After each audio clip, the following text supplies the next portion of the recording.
I'm going to try to go a little bit faster than I was. So I'm the head of growth and training in the French market. I'm not going to introduce Growth Tribe because we don't have time, but I'm going to explain to you a couple of things today about how do you spy on your competitors, how do you get similar audiences to actually like your product and go into your services, your app, etc., etc. And the live demo, we're going to cut it off because I really want you guys to have the content of today, and we already have like 8 minutes late.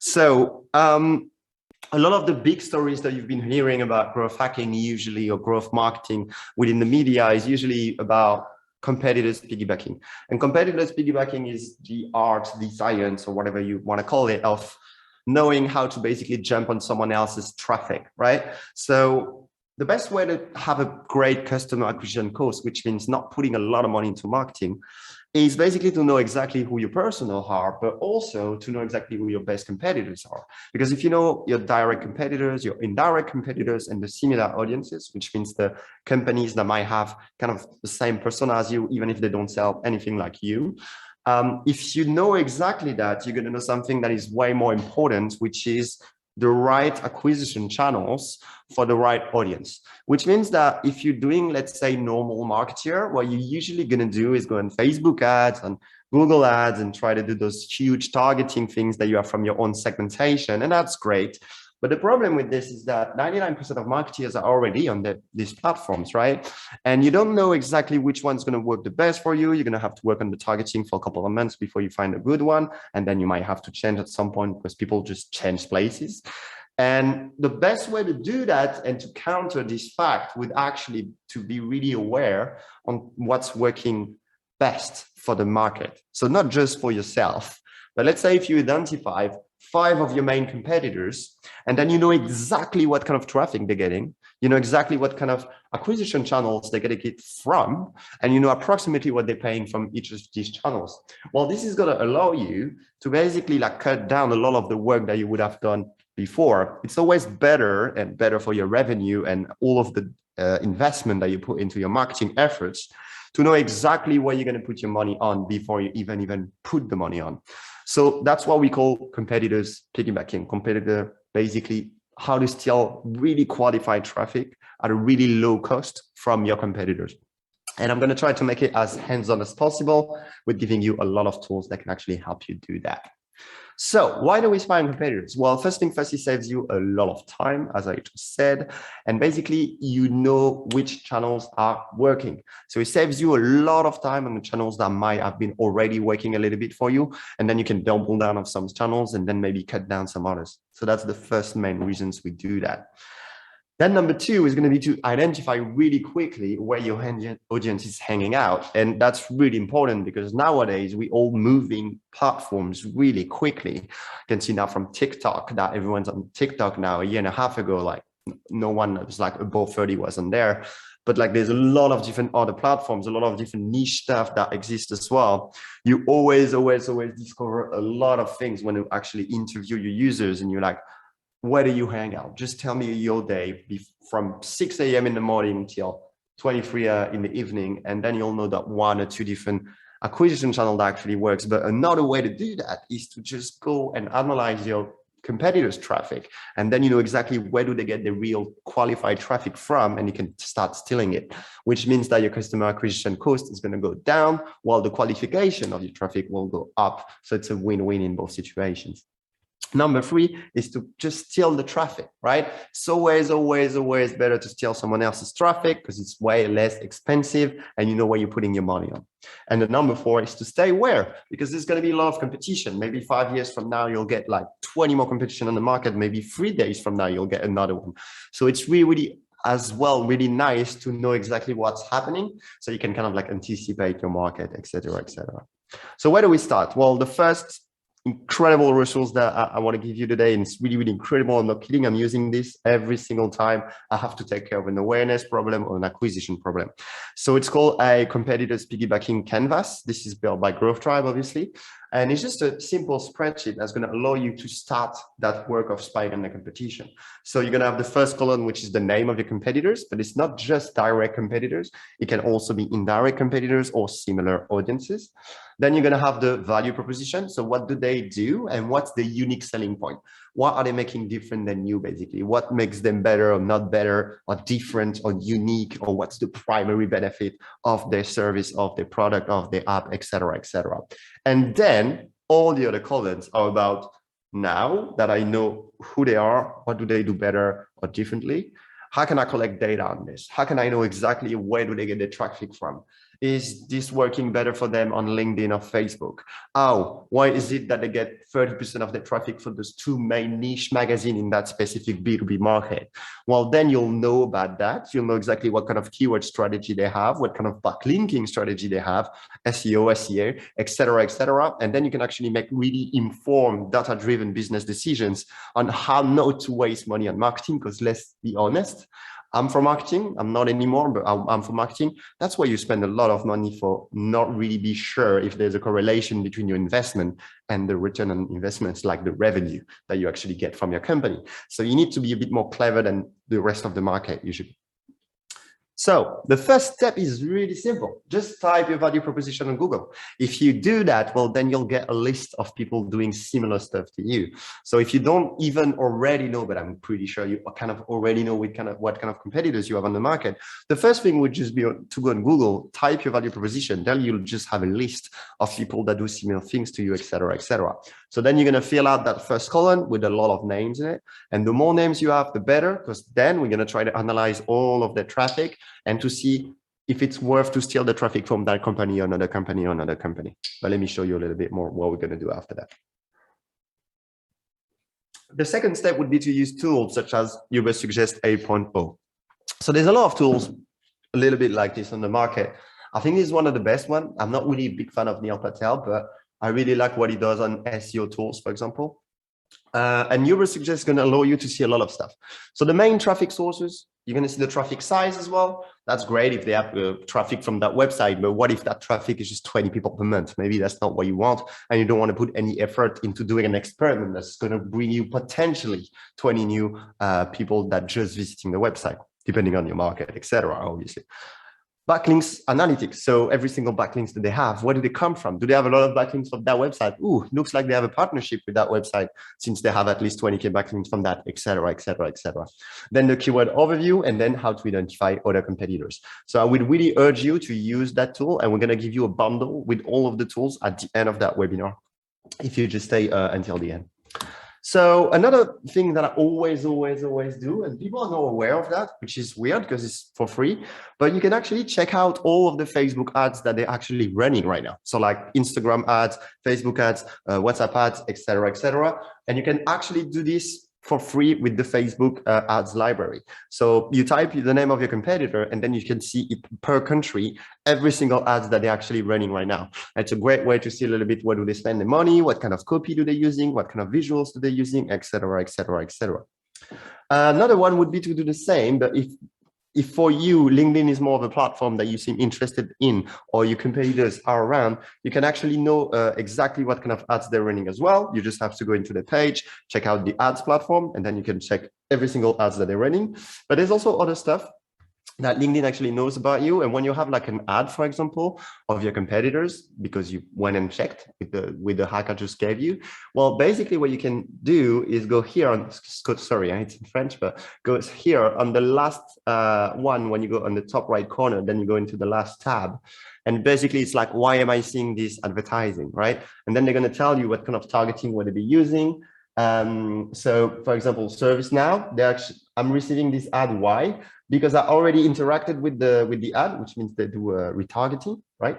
So they are doing retargeting, that I know now. And the second thing would be that they're actually doing a lot of targeting considering my geolocalization. So that's the two main targeting they're using, retargeting and geolocalization. So you can already have a kind of like nice information of what do they do if they do things on LinkedIn that way. So what are the benefits of those? Facebook ads library, Instagram ads library, LinkedIn ads library. Well, you know the targeting of your competitors. So that's pretty cool, because you might just want to steal exactly the same characteristic for your own targeting. Identify their different value proposition. Maybe they're trying out some different value proposition compared to different personas. Are they there yet? You don't know. You never know until you actually check by yourself. So you can see what kind of value proposition are working, some other that are not working. I can guarantee you that if you see competitors with 10 ads with the same value prop, well, there's 2 other ones with a different one. Maybe they're just trying out the different ones, and that one is the core functionality of the app, for example, and they know it, and that's why they target everyone with that one, but they're still trying on some other copy on the side.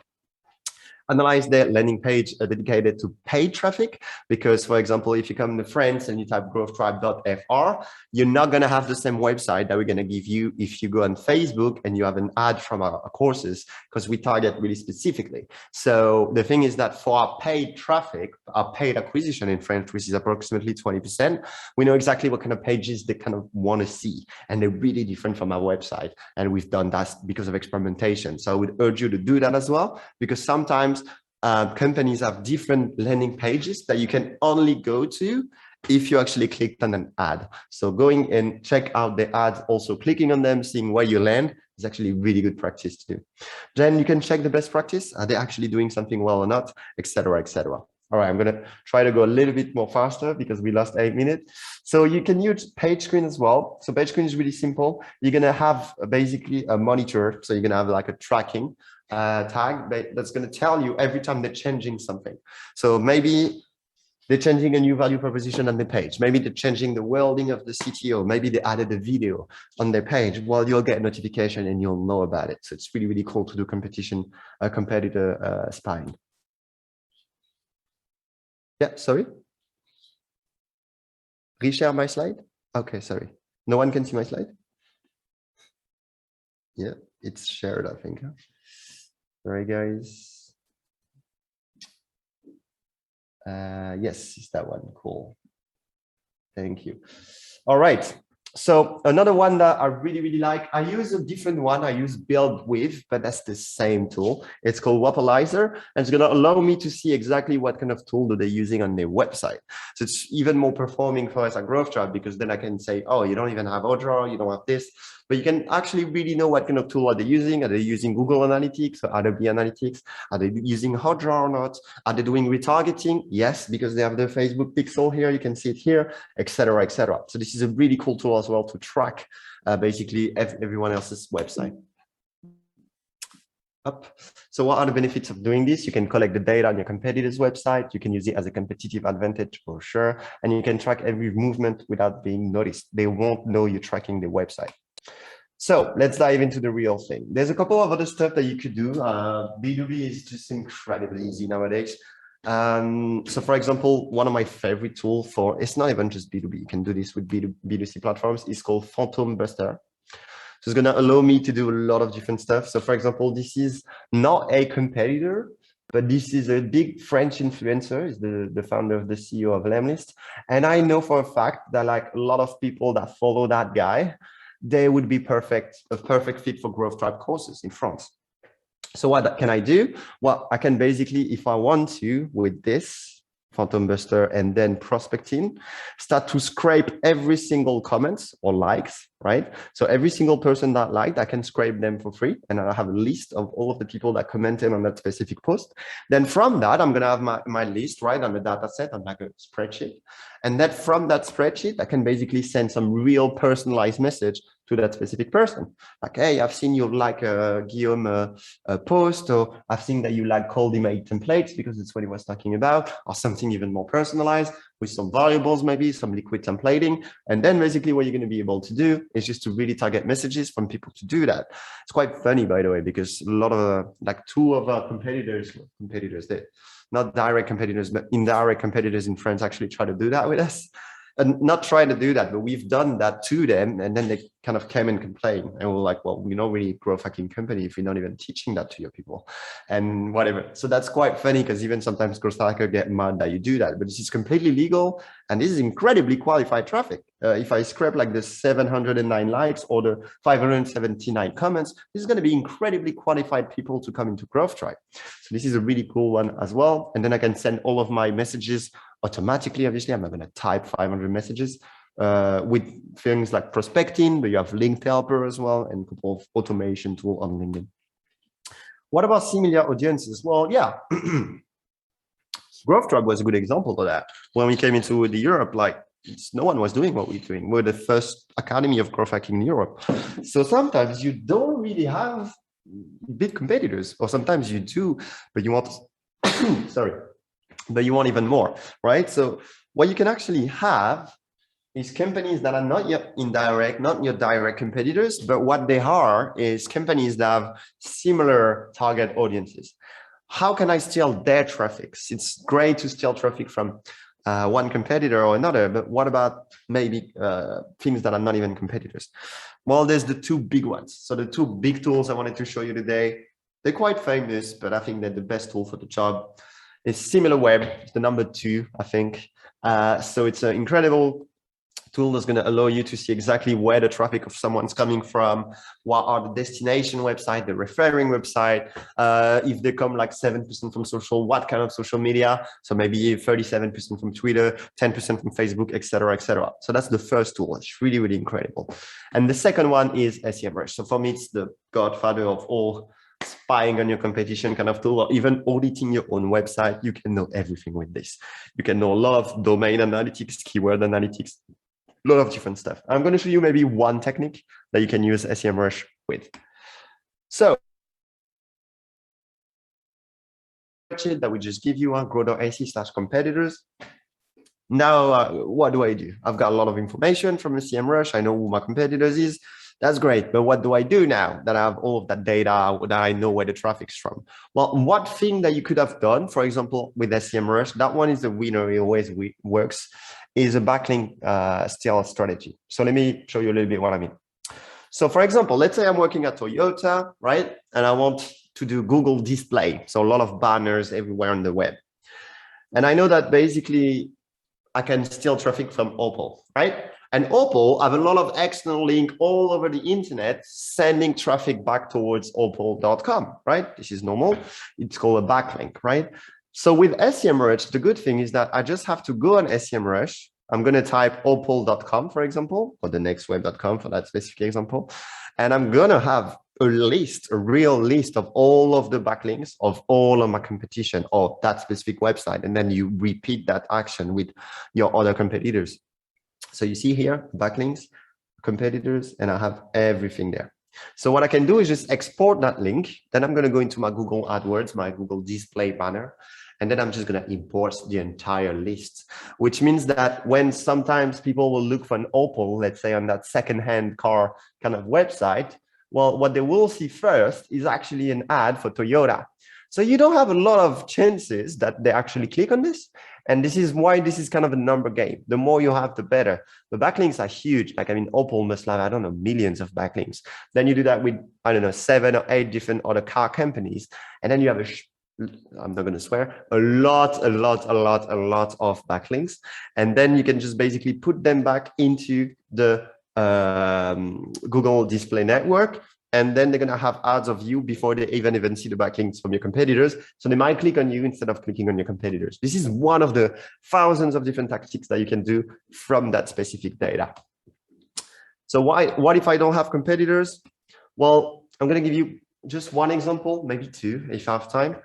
For example, Tony Chocolonely. Tony Chocolonely is a brand here when they were built, like when they really started to be a bit famous, let's say, but just in Amsterdam. It was pretty difficult for us to find some competitors to steal traffic from because of one reason. They didn't have any. There weren't any chocolate that was offering that same value proposition. Tony Chocolonely is a chocolate that is completely sustainable from the first, seed to the supermarket, right? It's a slave-free chocolate. That's the value proposition, right?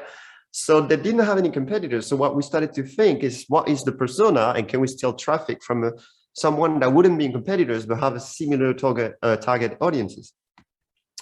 And then we found that company, Fairphone, so nothing to do with chocolate. It's basically a cell phone that is completely sustainable because you can change the pieces, right?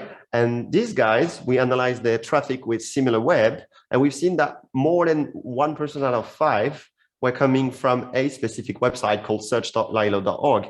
And what we've discovered is that it's kind of like a sustainable Google when they talk a lot about sustainable products.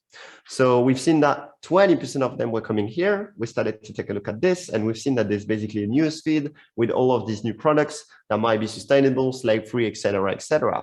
So what we've done is we basically started to post on that, and then we grab a lot of really qualified traffic for Tony Chocolonely's. Even if Fairphone is not a company that has anything to do with chocolate, at least they have the same similar audience. So that's what we're talking about when we call similar audiences. Same thing with Growth Tribe. When we started, we were the only one in Europe to do that. So obviously we couldn't steal traffic from anyone else, didn't have any money. How do we do? Well, we're going to look at similar audiences. Who's someone that could actually be interested into taking a growth hacking course 5-6 years ago? Well, people that would go into tech conferences, for example. So Viva Technology, this one, Parrot Live, the Next Web. So I remember at the time we stole a lot of traffic from the Next Web, for example, which are super nice, and we work with them now. So stealing is just a business thing, but still. So that's what we wanted to show you. So if you want all of these tools and a lot of resources that Lucia prepared for you guys, I would just ask you to give me a little bit of feedback, and we'll give you the tools just after that. But we really want some feedback, especially because we kind of fucked up at the beginning of the presentation. There you go. I swear at least once, Lucia. Sorry about that. Grow.ac/Parrot Live. Just give me a little bit of feedback, and then you'll get the information that you needed and the tools that you want on that specific link. I'm going to let you fill that out for a minute. It really takes like 30 seconds to fill out. Thanks a lot. I hope you guys liked it, and I hope it was interesting. Sorry about the technicality at the beginning.